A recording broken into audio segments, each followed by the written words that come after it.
Evening with a Legend is a series of presentations exclusive to legends of the famous 24 Hours of Le Mans, giving us an opportunity to bring a piece of Le Mans to you.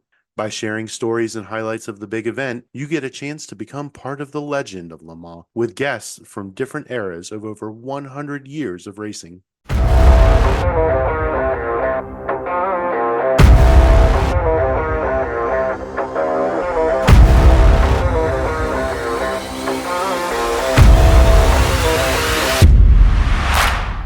Tonight, we have an opportunity to bring a piece of Le Mans to you, sharing in the legend of Le Mans with guests from different eras of over 100 years of racing. And as your host, I'm delighted to introduce Patrick Long, widely recognized as one of America's most successful endurance racers with an impressive legacy at the 24 Hours of Le Mans. As Porsche's only American factory driver for many years, Patrick competed in 15 attempts from 2004 to 2019 at the helm of a Porsche GT class entry. He achieved class victories in 2004 and 2007, showcasing his skill, consistency, and deep understanding of endurance racing.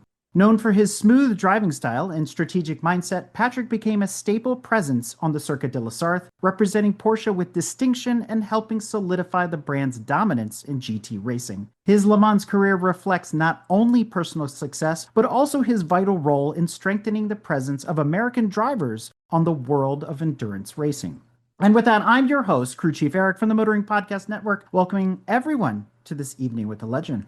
So, Patrick, welcome to the show. Thanks, Eric. It's a pleasure to be here. And yeah, when I had that email and ACO comes up, that's an acronym that's very, very close to my heart and special in my life. So it's great to be here and to reminisce a little bit about such a special race and a special racetrack. Well, we got a lot of ground to cover. As racers, we like to talk stats a little bit here. So let me kind of put things in context. We've had the privilege of interviewing all sorts of legends on this show. So let's go from the bottom to the top. Andretti and Jordan Taylor, 9 attempts at Le Mans. Hurley Haywood, 13 attempts at Le Mans. You're clinching the second spot right now with 15 attempts, right behind David Hobbs with 20. That's a lot of things to cover in a single episode. So how about we just focus on the big ones? And everybody likes to know about the first, right? Because your first impressions are lasting impressions. So talk about what you remember about your first time at Le Mans. Yeah, that's a great sidebar for me to just quickly mention that in 1999, I was a young go-karter from Southern California, and Elf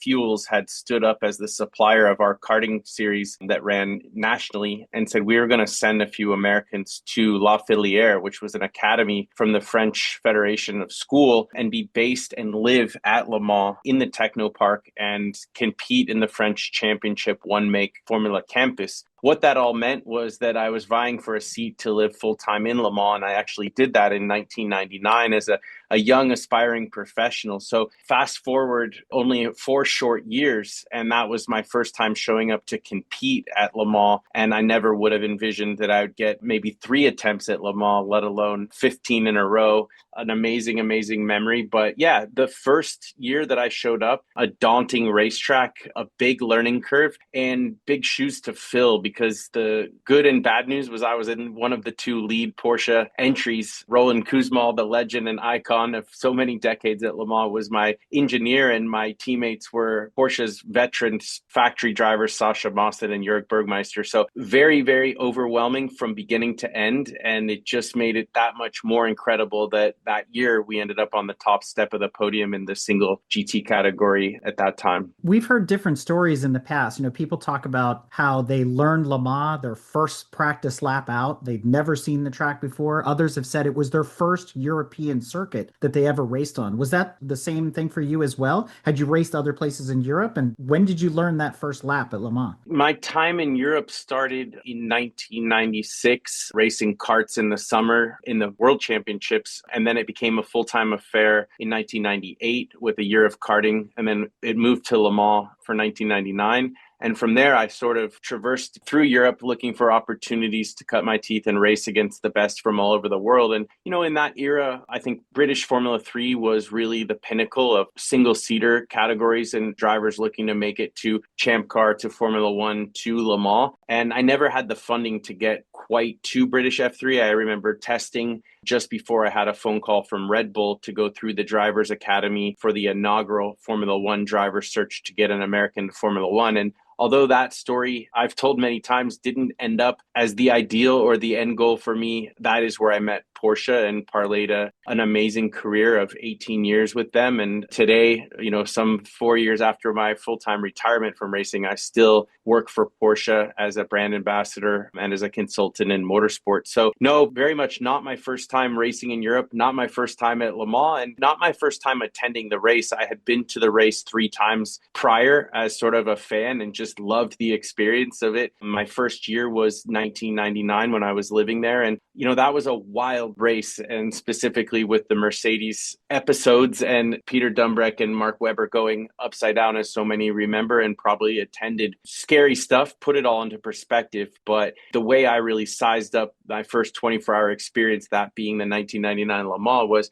I spent 12 or 14 hours at the racetrack, went home, had a barbecue, had a full night of rest, woke up, had breakfast, came back, and those same crazy drivers were still going around the racetrack. And it really put it into perspective just how grueling it is for man and machine, and what a fast and dangerous racetrack that was. So safe to say I was hooked, just have loved it every single time I've been back since. So you've mentioned throughout this, the special qualities of Le Mans, how big it is, how daunting it is, the grueling nature of the race itself. How do you compare that to some of the races in the United States or other ones? Because it isn't the longest track compared to, let's say, the Nürburgring 24 or some of the others that are out there. So when you compare and contrast some of the other places you've been, is Le Mans still the most special? Is it the keystone in all the tracks on your list? I think it is the most special as a racetrack, and how it flows, how quick it is, but also just how much rhythm there is and how much different challenges and layouts of corners there are. And it's evolved in the time that I've been there, certainly changed in some ways, but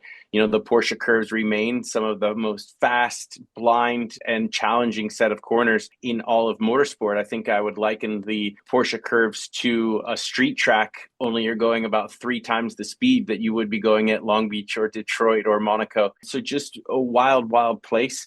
To answer your question a little more specifically, I would say in 2004, when I first drove some laps there in the pretest, it was the most daunting. It was the fastest. It did seem like the highest risk track I had ever competed at or driven around. But certainly Nürburgring and Bathurst for that challenged me and my driving and my nerve as much as Le Mans. I think Le Mans became a second home to me. I felt like a specialist there because I was so fortunate to get to compete so many years in succession that I just was always first one out of the plane and on the way to the track, because I couldn't wait to get out there for qualifying. I couldn't wait to start the race and battle in that first hour stint, because the whole world's eyes were on the television or there live watching that race. So just an amazing energy that I didn't feel at any other sports car race I ever competed in. And it's funny you say that, because a lot of folks try to compare, let's say, the Daytona 24 to Le Mans, and it's like apples and chainsaws, right? You can't really make that comparison. But I will say there's other wonderful tracks in the United States with natural elevation, like Laguna Seca, Watkins Glen, and you pick it, you name it. But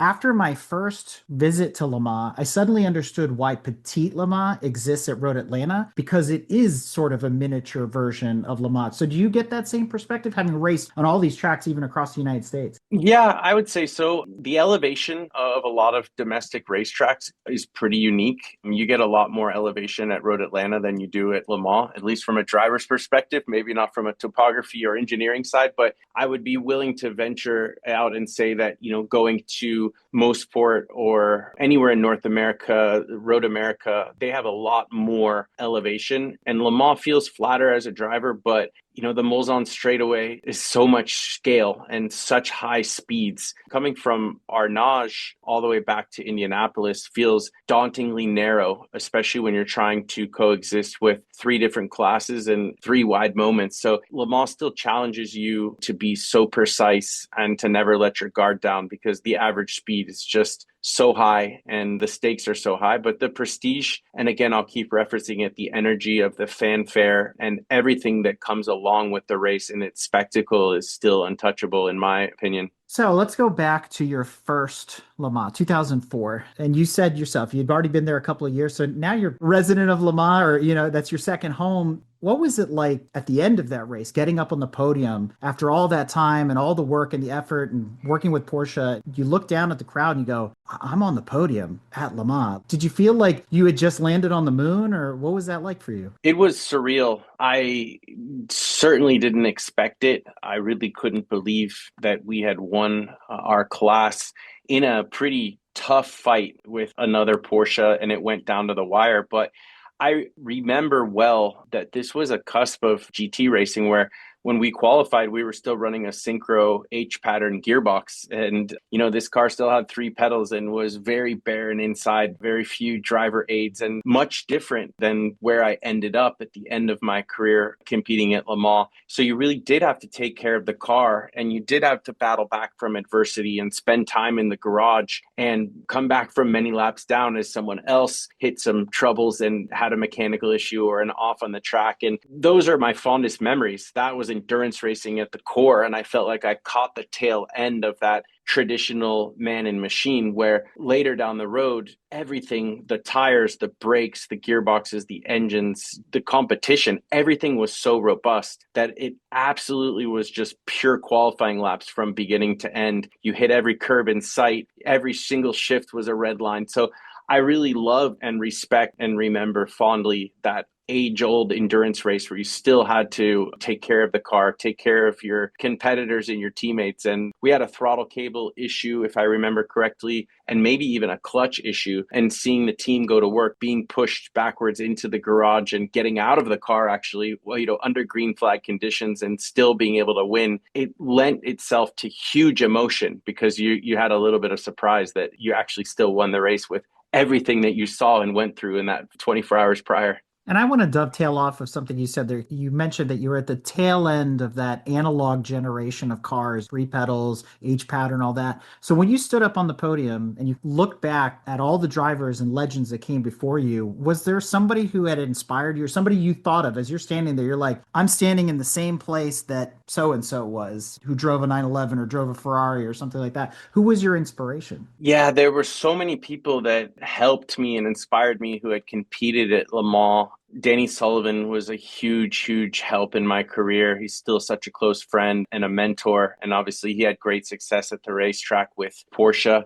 I also thought about Henri Pescarolo. He would have been there that day, but Henri was really the mentor of the ELF La Filiere program that I had gone through. And Henri was just a no-frills guy. He said what was on his mind. He wasn't a man of many words, but he treated everybody equally and with respect and gave good, solid, direct advice. And he, of course, had so much presence at that race, not only as a driver, but as a team owner. And so a long list, but those two guys were definitely on my mind standing up there, as was my own father, who, really was a humble-natured carpenter and surfer from Southern California that put so much on the line to give me the opportunities to even get a chance at racing professionally one day. So it was an emotional day. And I'm sure a lot of folks want to hear more specifics about the 911, which we'll get into. But before we do that, I want to ask you sort of one more question about your time at Le Mans. And this is where it gets difficult, right? We got 15 attempts at Le Mans. Which years and races stuck out to you? I mean, I could pick some and throw darts and we could talk about specific years, but there's got to be some memories, maybe memories or mishaps that really stick out to you in those 15 attempts that made one year or one season stick out more than the other. Yeah, I mean, obviously the successful years where the end result was P1 are amazing. I'll briefly touch on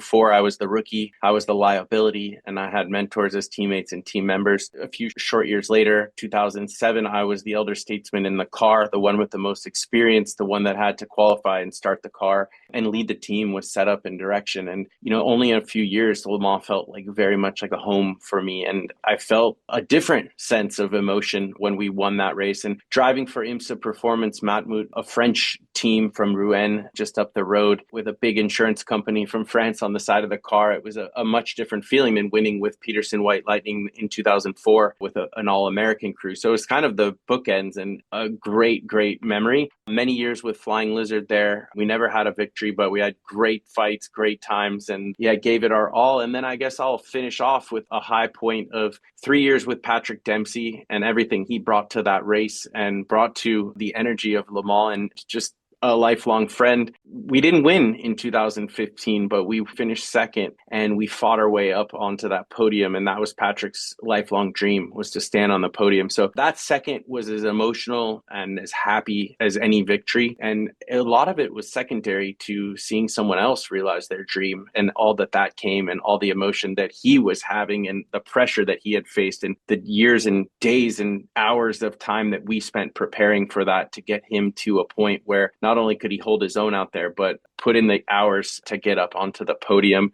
I have a couple of memories of tough moments at Le Mans and scary moments as well. You know, danger is always present in motorsport and certainly at Le Mans. And 2011, my junior teammate from Porsche, Mike Rockenfeller, had a massive crash on the back straightaway in an Audi. I think it was an R10 or 12. And I came through that incident and I didn't know who had been in the car, but I just remember driving slowly through carbon fiber. There was really nothing left of that car. And luckily, Mike was over the barrier, a little dazed and confused, but had crawled out of that wreck. And that was a scary moment. And there were a few more that were maybe more tragic and more memorable for the wrong reasons. But without going into too much detail, Le Mans taught you to respect it. It taught you that every time you were out on track, you had to be at the top of your game and that the danger was always clearly and presently there. There's so many different ways we could take this, pull different threads here. So let me ask some audience favorites. First, let's just jump right off of where you stopped, and you were kind of leading towards oops moments. And for a lot of drivers, those oops moments aren't the ones you see on television. They're not on camera. They happen behind the scenes in the pit box. Is there a funny sort of oops moment for you in all your time at Le Mans? Quite a few. I remember maybe the second attempt, I was back with Peterson White Lightning driving with Jörg Burgmeister and Timo Bernhard, two Porsche legends and great friends.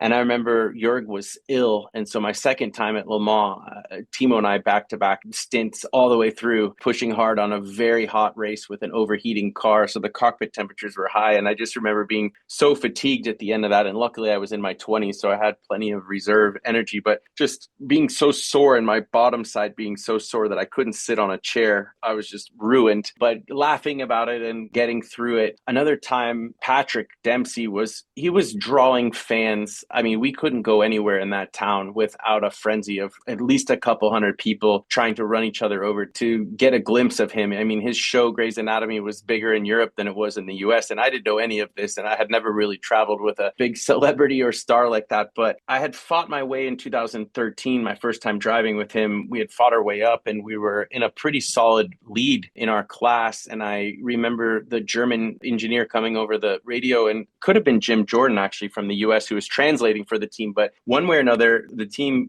said to me, look, you're going to pit this lap. There is an amazing amount of journalists and fanfare around the pit box. It's live on Eurosport and it's twilight and everybody's here, so just be careful as you come in the pit box. Well, I pull into the pit box and I couldn't see the crew. I couldn't see Patrick. I just saw flash bulbs and the entire pit box was covered with traffic. And so I got out of the car and I made eye contact with one of my young mechanics, and he looked over at me and shook his head like, I can't get to the car to even change the tires. It was pure instinct, but I just started ripping journalists and photographers and anybody who had access to the pit lane one by one, just pulling on their lapels, their necks, anything that I could get a hold of to rip them out of the way. And I remember there was a wide shot of the pit lane of me sort of clearing human traffic so that we could get a team onto the car and maintain our lead in the class. So just all kinds of wild times like that. I mean, coming back, being stranded out in the middle of Mulsanne in the middle of the night and the crew not even knowing where I was. And of course, having to retire and then hitchhike back to the town that we were actually pitted in. So yeah, that's that's one way I kind of put into perspective racing at Le Mans is you travel through 3 or 4 different villages in a lap. So you get different weather patterns and all different types of things. So yeah, it's always an adventure and always have enjoyed it. Well, you've done some name dropping throughout this talk. And a lot of the fans like to hear about who was your favorite teammate. So you mentioned Dempsey, you mentioned Borgmeister and Timo. Who is the best to drive with? Oh man, that would be a tough one to pick just one. And this is going to sound political, but what I learned is even your greatest enemies and arch rivals sometimes ended up as your teammates. And when you were as competitive as pro racing drivers seem to be and were in my time, instantaneously you are one and you are a unit and you really do pull all in the same direction. And, the week later, when you go back to ALMS and you're competing against each other in rival cars, you might not talk anymore. But I didn't have a teammate that I didn't enjoy at Le Mans. I think you spend so much time together, not only in the lead up, but the schedule is something that I always tell people who go to Le Mans for the first time is really study how the schedule works and where you have to be in your prime and pace yourself, because you can wear yourself out all the way through the week with late qualifying and practice, and then Friday not being in the race car and all of the different things, the drivers' parades and things. But I might have done as many Le Mans with Jurg. I don't remember all the stats. I certainly drove with him more years in my career than anybody else, probably 8 out of 10 years at a certain period of time. Jurg Bergmeister was just a wild man and somebody that on paper, him and I were about as opposite as they come. But we had such a bond, such a trust, and such a mutual respect. And then, of course, Patrick Dempsey is a big name and he's a recognizable face and he's all those things. But beyond all that, he's such a historian of the sport. He's such a racer at heart. He has so much love and so much optimism that it reminded me not to be cynical, not to take things for granted, not to let the result disallow you from looking around and realizing what a special opportunity we had to even be at Le Mans, let alone competing or ending up on the podium. And it sounds cliche, but when you're that hyper focused, sometimes you don't see the forest through the trees. It's just the next session, the next problem, the next lap time, the next need. And sometimes Patrick reminded me and just would put his arm around me and just say, like, this is so incredible and this is such a gift. And you sometimes need somebody like that, especially when you can be as intense and goal driven as I was in my prime. Well, intense and goal driven, I think, is the middle name of the Porsche team, right? I mean, that's what they're all about. We've heard that from other people in the past. They're very to the point, very exacting. So let's talk a little bit more about that unique relationship with a team, with a factory and an engineering group like Porsche. Obviously, your whole career is built around that. Even your career after your career is very Porsche focused. Tell us about being one of the few American factory drivers at Porsche. What was that like? It's a huge responsibility. It's, of course, the coolest car company in the world, in my humble opinion. And as long as they were willing to have me on the team, I was going to stick around because I believed in the product. I believed in the culture. I loved the history of the company and the way that these cars looked and felt and drove. And, I think there was a complete aura around Porsche and everything they've done at Le Mans. And you really have that sense of the crest that you carry and what that means and what you're expected to do. And as an engineering company, as a design company, and as a racing company, have always been present in motorsport, but specifically at Le Mans. If you think back to their first class victory with the 356 SL, I believe in 51, it's a long run for them. And every single car that has that Porsche badge on the hood has a large part of their history. And that was always sobering for me as a driver, but it inspired me and it bred confidence because they're loyal, they're prepared, they're intense, and they're reliable and quick. And that was the ultimate dream for a young kid to be driving for not only a car company and a group of individuals who stand for those things, but an entire brand worldwide in what it stands for. Given your illustrious racing career and the opportunity to drive all sorts of other cars along the way, was there ever a car that you walked away from and said, that's as good as a 911?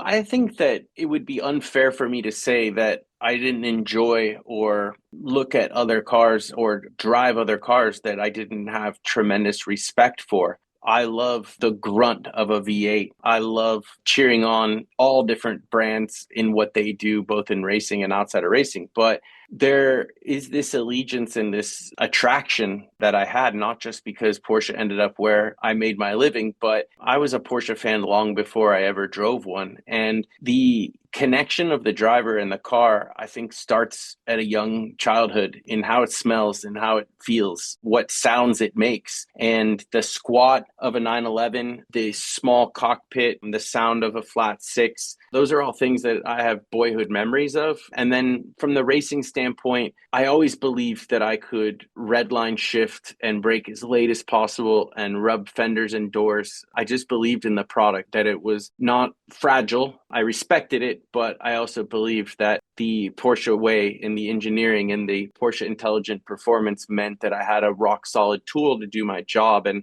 what else could I ask for? You know, I was a pretty aggressive driver and I would curb that in the 24-hour races at all costs. But there were times where you didn't have that choice. And I loved that aspect of just how hard I could push the Porsche product, whether it was a LMP2 car with a V8 in it or a flat six 911. There's great times with all the different types of product. You know, driving all the different generations of not only 911s, but of mid-engine prototypes and all the different types of race cars that Porsche engineered and designed was some of the coolest parts of the job, and still is that you get to sample things that were from decades long before my career. There's this common thread through each one of the cars, whether it's the ergonomics of how they fit and feel or when you crank the engine, and that part of it is just super special. Your 15 attempts at Le Mans cross over the evolution of the 911 during the period of the 996 through the 992. So out of all of those, is there one you prefer over the other? Is it the first one, the 996 with the manual transmission, or is it one of the other 911 variants? I had a pretty big soft spot for the 997, especially the narrow bodied cars in the 911s. I would say sort of 2007, 8, 9. I loved those cars because they were still relatively analog and, you know, it wasn't full paddle shift. It wasn't mid-engine. It wasn't too much tech, but at the same time, they made proper downforce and they had the speed. You know, once we started pushing well below 4 minutes with some small modifications to the racetrack, but it just felt like an arms race. I remember being south of the 4 minute mark, and then it seemed like every year we were going 3 or 4 seconds a lap faster. So it really did progress there through the middle part of my career. And those were the fun days because every single year we went there, it was development of new parts, and wherever the homologation might have been, the cars didn't stay the same very long. Let's talk about perceived rivalries. You mentioned, rival drivers that you competed with in ALMS and things like that. For those of us that are fans watching Le Mans 3,000+ miles away or more, if you're in California, when you're watching it on TV, there's always this perception, Porsche versus Ferrari, Porsche versus Corvette. For you, driving at Le Mans, was that a real thing? Or was it different than that? Or was there an actual rivalry between Porsche and Ferrari and Porsche and Corvette? And if there was, which one do you think was the harder one to really beat at the end of the day or keep off your tail to make sure you locked in the podium? Yeah, my memories of the Porsche Corvette rivalry were much more stateside for one reason or another. I don't remember having too many hard locked in battles with Corvette, and that might have been because of the different class overlap and the timing of what car and class I was in versus where they were entered. But certainly Ferrari, especially in the early first half of my career at Le Mans, that's who we were gunning for. And I remember that Risi, being a US based team, would put one of the best efforts out there, and they were tough. There were so many battles between Porsche and Ferrari, and specifically Risi. And we knew if they had a perfect race, they were going to be tough to beat. And they knew that about us at Porsche. And it was always respectful. It was tough. There was little gestures and elbows up jokes that were made and had, but we always understood they were just straightforward and were there for the same reasons as us. So very fond memories with Rick and Giuseppe and all the drivers that they had that came through there. That red car was a tough one. So let's talk about the prototypes for a moment. Was there ever a chance to drive the 919, or were you just happy with the production cars? What was your plan within Porsche, or did they have you sort of boxed in? My opportunities with prototypes came pretty early, 2006, sort of a couple years into my factory driver stand. I started with Daytona prototypes in the Grand Am at that time. And then not long after that, with Roger Penske and the RS Spider program stateside in the American Le Mans Series and in IMSA. In 2008, that was my one full season in LMP2. But that year, I was called up to drive a GT car at Le Mans, although there were a couple of customer efforts with the RS Spider and very successful ones at that. So never raced a prototype at the 24-hour of Le Mans, but grateful for those opportunities in the prototype categories, racing for overall wins. And for people like Roger Penske, I mean, that still goes down as a huge highlight for me, not only to have that name on your overalls, but to have Roger himself calling every one of my races in 2008. You know, there was an intense respect between us and we spoke openly at all times, but it was clear Roger was there to win and it all focuses. So still run into Roger. And like I mentioned in the pre-show, getting to drive his latest 963 RSP this past weekend, it's been a long-standing relationship with those guys and just a huge amount of respect for them. What do you think of the 963? It's wild. I mean, we touched on it. I'm kind of old school at heart. I like an ignition button and a brake bias. But yeah, you strap into the modern LMP cars and it is an intense amount of different protocols, levers, lights. I mean, just to put in perspective, the steering wheel had 3 paddles on each side. So I had 6 different paddles. There was probably 20 buttons on the steering wheel and another 20 buttons off to my right. And this isn't a pretty small cockpit. And there were a lot of different cadences to the combustion engine and the hybrid engine communicating. The simplest one, in my first time when I drove the race car back in 2023, I had some laps at Laguna Seca during Rennsport, was how do I even get this thing out of the pits? And of course, you get the 130-page log on how to operate it. But in the end, you really just ask your fellow drivers and they give you the quick, direct route to it. So you start out in electric power mode as you leave the box. And then at a certain point, you get a display on your dash that says bump start ready. And that's when you release the proverbial clutch and then the combustion engine fires up. And that's when the fun starts. So it's, just incredible to touch all different types of tech. But in this day and age, the 963 is a very complicated car. So knowing what you know now and looking at the last couple of years of Le Mans, the GT classes are pretty well sorted. The balance of performance is there. You know, there's some really great competition. There's some really great racing at that level. But up at the top, it's getting interesting. More and more brands are getting involved. You're hearing things about Hyundai and Ford's coming back. And I mean, just everybody's coming out of the woodwork to run an LMP. In your opinion, what's missing from the 963? What's holding it back? Now that you've driven one, you've been around them, you know about them, what's the magic thing that they got to do to make that car win at Le Mans? If I knew, they probably would want to hear it from me, but I think that clearly 2025, they gave it a heck of a run, and to finish second and to have as clean of a race as they did with a great solid strategy was inspiring. But Ferrari's been tough. They have had it covered, and it's playing your cards correctly. You have got to build a car that's great for the entire WEC and IMSA season, and Porsche has proven to be ultra strong on the full season. And I think that's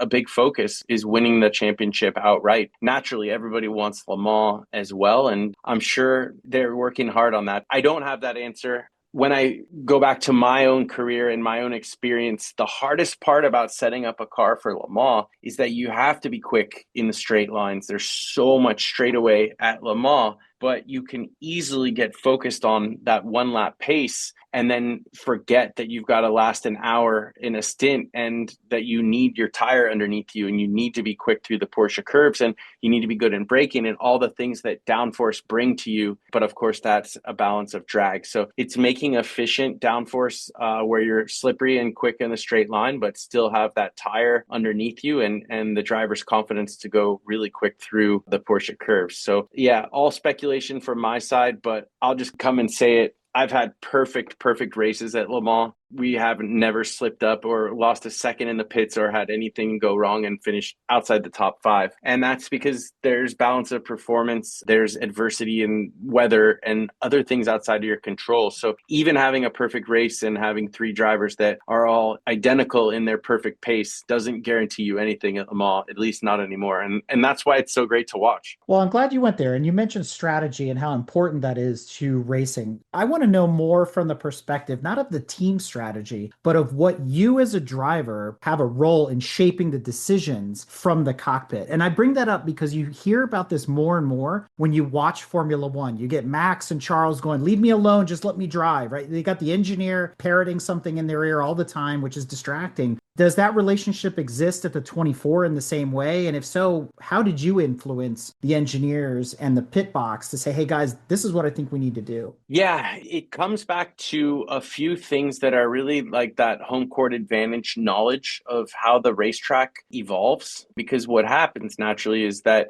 you go to the pre-test, which used to be a couple weeks before the race, and the track is pretty green because, of course, the majority of it is public road use and there's sand and there's a lack of grip. And then you sort of find a baseline setup, and then you come back a couple weeks later, which of course is less time now as the schedule is a lot tighter. But still, that evolution of the racetrack and really understanding how much grip is going to come in the racetrack over 24 hours of those roads being closed and the race being run. So you have to be focused on qualifying, but not really. Other than bragging rights, I think qualifying has a little to do with the end of the race result, maybe catching a safety car or something where you really do need to be starting up front. But in our days, I don't think that qualifying really meant anything. And therefore, you really have to think long term about how that car is going to drive, at the end of the race after 2 or 3 stints on a tire. We didn't always have the ability to change to a new set of tires every single stint. And then again, taking care of yourself and as a driver, making sure that you're not just chasing that one fast lap in practice or qualifying, but that you can sustain 12 of 24 hours behind the wheel. I mean, that was as big of a factor as anything, was the ability to have that focus and that physical endurance to put those many laps in. And nowhere did I ever put as many laps in a 24-hour period as at Le Mans. And when I say as many laps, as many minutes in a race car. And so, yeah, it's a little bit of everything, but I'll touch on it again. I think that's why I'm so fond of the era of when I got to drive at Le Mans, because it still had that endurance aspect to it, where today it's outright full on sprinting. So when we look at your start in 1999 at Le Mans, karting and living there and all that, all the way through 2019, so a 20-year run, you saw a lot of change at Le Mans. Now, when we compare that to legends that came before you, they talk a lot about the old days where the Mulsanne didn't have the bus stops and, this was this way and the pit boxes were a certain way. The big changes sort of happened in the 90s. And so you come on the scene, but you have a 20-year window. So what are the things that stuck out to you the most, whether it was atmosphere, competition, or technology that evolved at Le Mans in your 20-year run? I think the town, of course, grew in different ways, and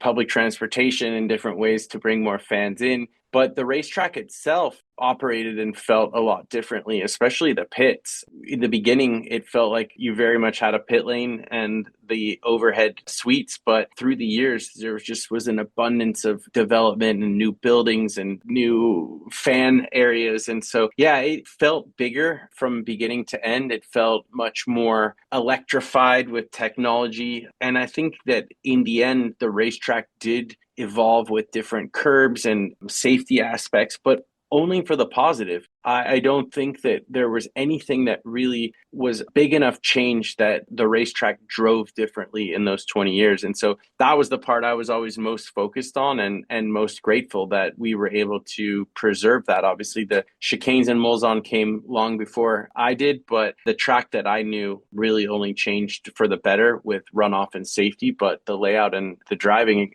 emotion of the track always was retained. All right, Patrick, we're going to switch to some crowd questions. We oftentimes have folks write in or send us questions ahead of time that they would love for our legend to answer on air. This one, I have to preface a little bit because she is one of your former pupils. So take you back to Team USA at Mid-Ohio. And apparently you said something to Miss Sabra Cook at the time that stuck with her. And so her first of 2 questions for you is, did you retire from racing to focus on your social media? No, definitely not. But yeah, Sabra is a tremendous driver, and wow, what an ambassador for the sport and for her sponsors and her objectives. I always think that if I knew social media like her and some of the drivers that I mentor, I might be in a lot better place with endorsements and things of that nature. But driving and calling it quits on a full-time career was a difficult decision for me. But at the same time, I've never looked back. I just was so fond of all the opportunities I had. And in this day and age, ironically, I look after many social media accounts, mainly for my company, Luftgekühlt and Air Water, two different experiential shows that we do around the world, telling stories of race and street, both vintage and modern, and all centered around Porsche. So to add to that, she said, do you still believe, to quote you from Mid-Ohio, if I see you posting on social media during the day, that means you're not training or focusing on racing? Is that still true after all these years? Or are they now hand in hand, racing and social media? I think so. And to answer that question, no, I feel like in this day and age, drivers are almost expected to cover their day, whether it's business, trading, or driving on track. It's an interesting debate because as we see drivers evolve generation to generation, there's certainly so much more out there. There's so many more cameras. There's so many more opinions. There's so much more that you have put out there, but also that people have a platform to speak about. And I think it does in some ways change the driver camaraderie and the way that drivers are. And you look back, and even when I started as a factory driver, there wasn't any social media. It's different these days, and I think it's not easy, but I do think it gives the fans a new way in, and everybody is kind of the director and star of their own little mini TV documentary, of course, that everybody holds in their handheld phone. So that's the good news. You get to dictate how and what you share. But I must have had some choice words for Sabre and some of the young drivers when they were coming through Team USA in regards to social media behaviors. I can't recall. It's a good answer.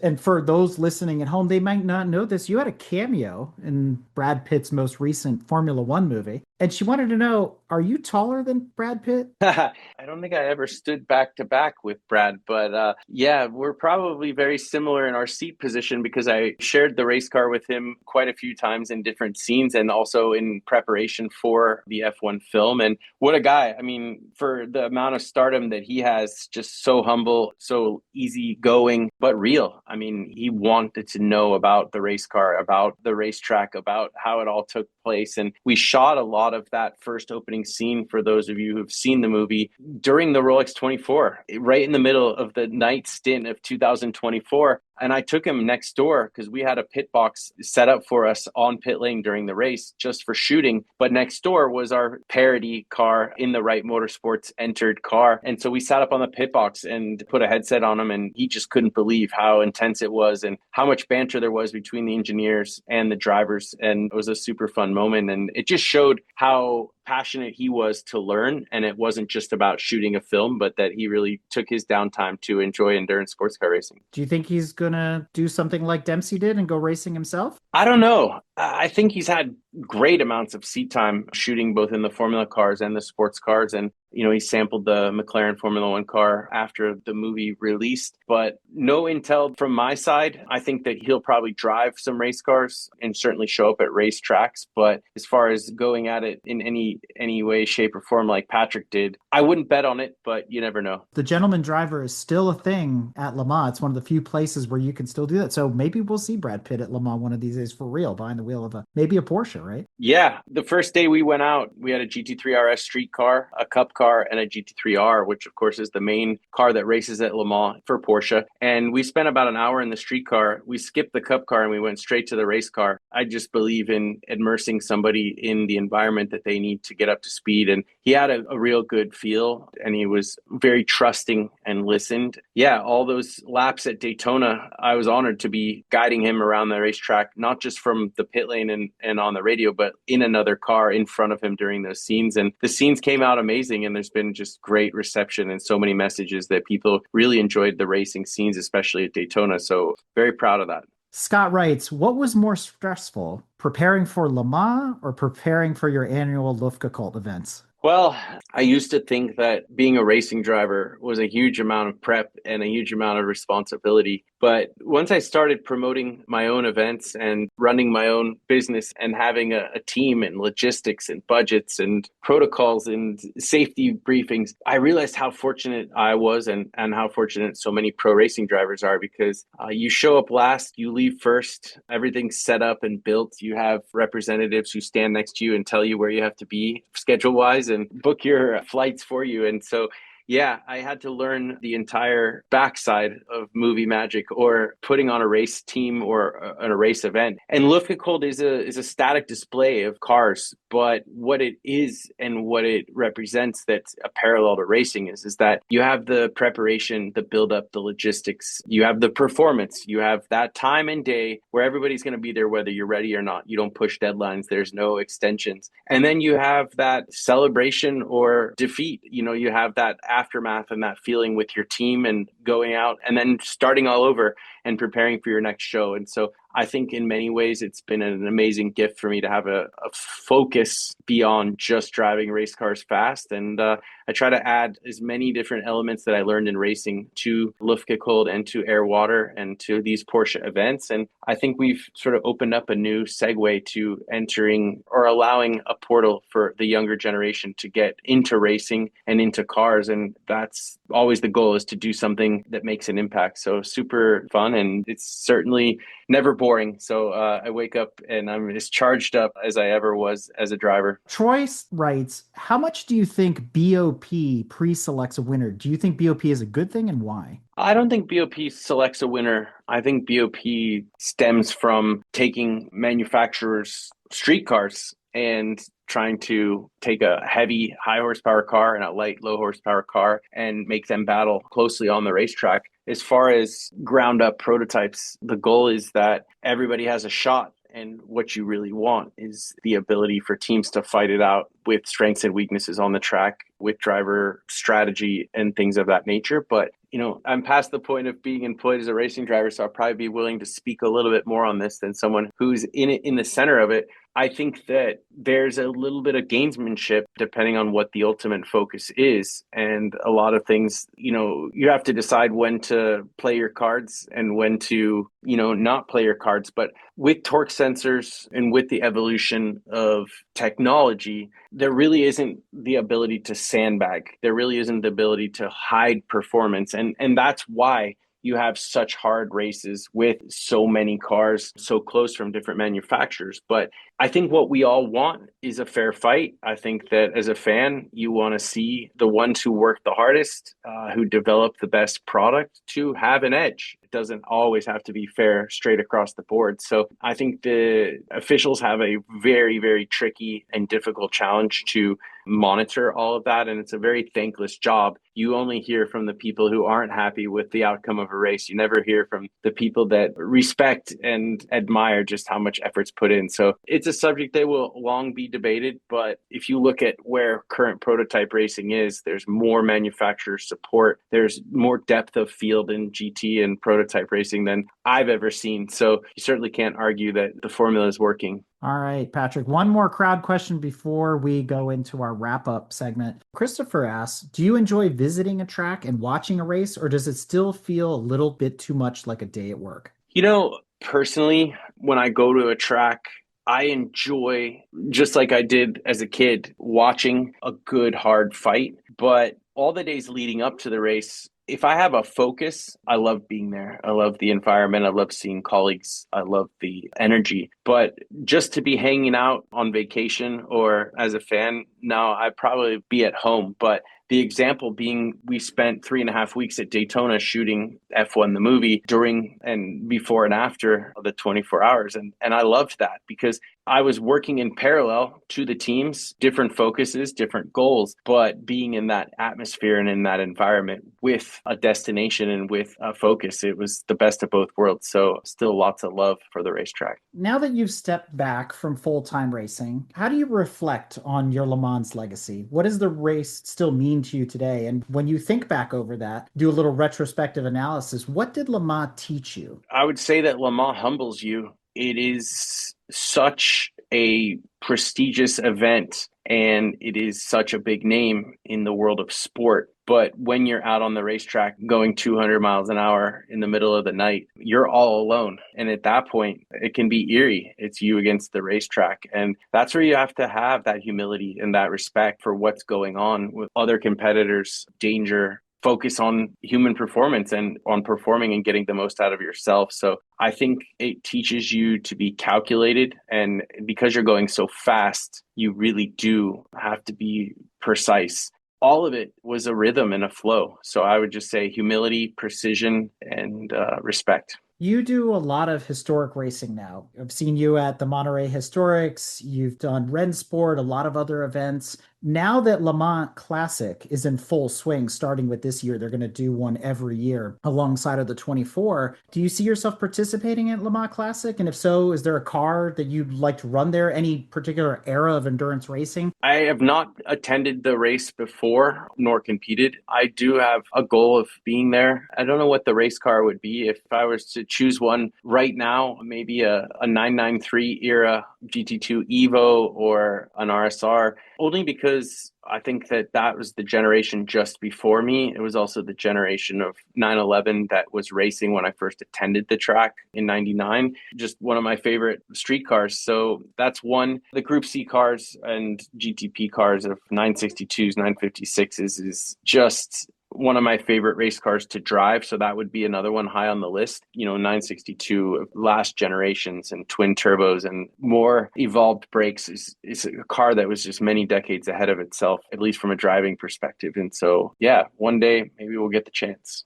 And lastly, what's next, Patrick? Well, I'm sitting in our planning office and team office, and there's whiteboards all around me, and everything is about our upcoming show in Durham, North Carolina. We do an annual air-cooled gathering. This year is our 11th edition and first time on the proper east side of the country. So time has flown. I obviously started this brand and this gathering and celebration reunion. It's not just for car owners, but 85% of the people who come are not Porsche owners. And that's one of the big parts of my focus these days. I also have a 7 and a 10-year-old. So they're at home, excited and eager for me to come back and hang out with them. And it's just a super fun age, just a different cadence of life than it was when I was 200 days a year on the road. But Porsche and motorsport is all around me in my everyday life still. And for that, I'm grateful. And just continuing to get to ride this wave of taking my passion since I was 3 years old and 41 years later, still getting to play with cars.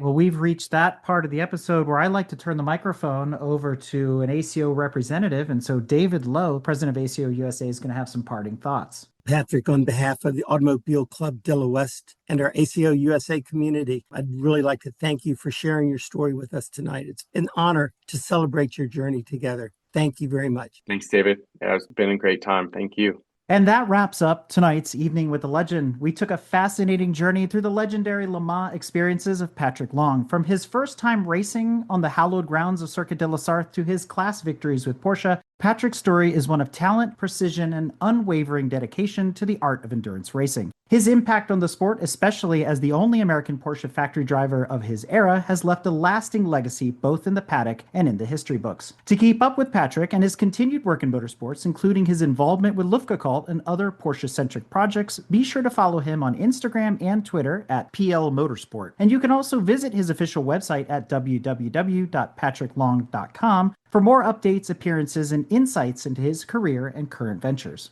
And with that, we hope you enjoyed this presentation and look forward to more Evening with a Legend throughout the season. And Patrick, on behalf of everyone here and those listening at home, thank you for sharing your stories with us. I appreciate it. It's been a great time, very fond memories, and I'll be looking forward to listening to your next episodes.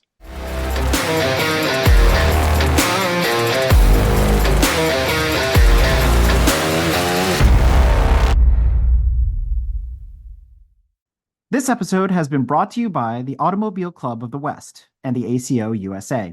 From the awe-inspiring speed demons that have graced the track to the courageous drivers who have pushed the limits of endurance, the 24 Hours of Le Mans is an automotive spectacle like no other. For over a century, the 24 Hours Le Mans has urged manufacturers to innovate for the benefit of future motorists, and it's a celebration of the relentless pursuit of speed and excellence in the world of motorsports. To learn more about or to become a member of the ACO USA, look no further than www.lemans.org. Click on English in the upper right corner, and then click on the ACO Members tab for club offers. Once you've become a member, you can follow all the action on the Facebook group ACO USA Members Club and become part of the legend with future Evening with the Legend meetups.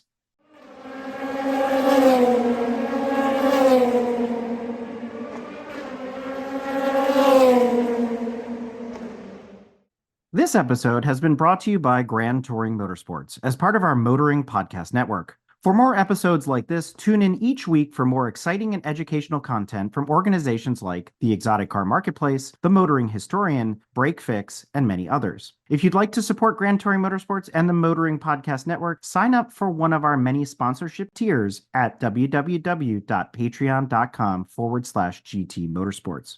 Please note that the content, opinions, and materials presented and expressed in this episode are those of its creator, and this episode has been published with their consent. If you have any inquiries about this program, please contact the creators of this episode via email or social media as mentioned in the episode.